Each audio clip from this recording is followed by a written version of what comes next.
Her iki tarafı da muhafaza edelim.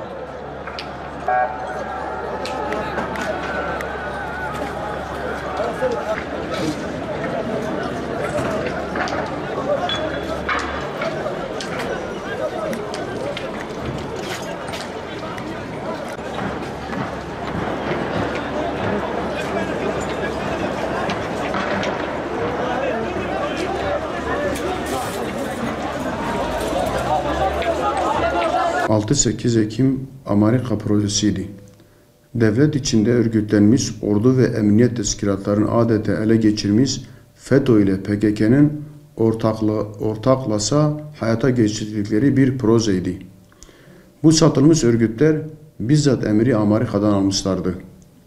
Selahattin Demirtaş, Amerika dönüşü 6-8 Ekim olayların fitilini ateşledi. FETÖ'nün elebası zaten Amerika'da CIA'nin kontrolü altında yaşıyordu. 6-8 Ekim provokasyonu amacı Türkiye iç savaşa, kaosa sürüklemek, sonra da bölüp parçalamaktı. Amaç buydu. O dönemde devlet bölgede yok gibiydi. Askeriye ve emniyet FETÖ'nün denetimindeydi. Bu şeytani projenin en büyük engel bölgedeki İslami camiaydı.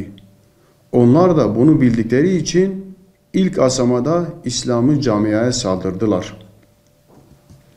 Bölgedeki dindar kesimleri, özellikle Hudapar camiasını imha etmek istediler. Amerika ve devlet içerisinde çürüklenmiş FETÖ'cü asker ve polislerin desteklerini arkasına alan HDP PKK'li çeteler büyük bir katliama imza atmaya kalkıştılar.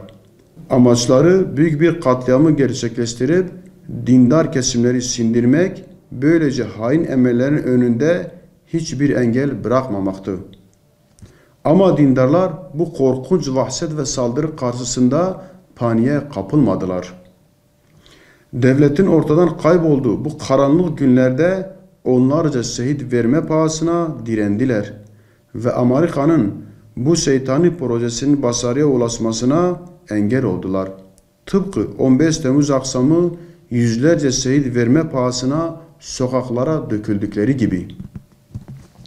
Aslında Amerika'nın bölgemize ve ülkemize yönelik bu şeytanı tuzağı yeni değildi. 90'lı yıllarda da bölge Müslümanları İslami camia büyük bir vahşetle karşı karşıya kaldı.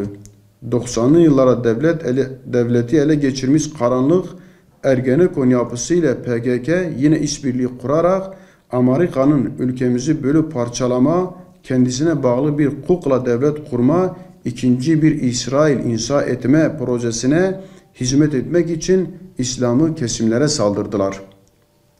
Çünkü bölgedeki dindarlar İslami camia o zaman da hain emeller önündeki en büyük engeldi. 90'lı yıllarda sözde Kürt milliyetçisi PKK, Kürt halkına yönelik büyük bir katliamı gerçekleştirmiş, Kürt halkının varlığını inkara yeltenecek kadar asimilasyoncu politikaları hayata geçirmişti. Kemalist, ulusalcı elitlerle birlikte İslami kesimi bölgede atma, katlederek sindirme çalışmasını başlattı. Lakin dindarlar, Müslüman gençler canları pahasına bu hain projeye direndiler. Hainlere geçit vermedi. Ne yazık ki bu kahraman gençler ödüllendireceklerine hala zindanlarda çile doldurup adalet beklemektedirler.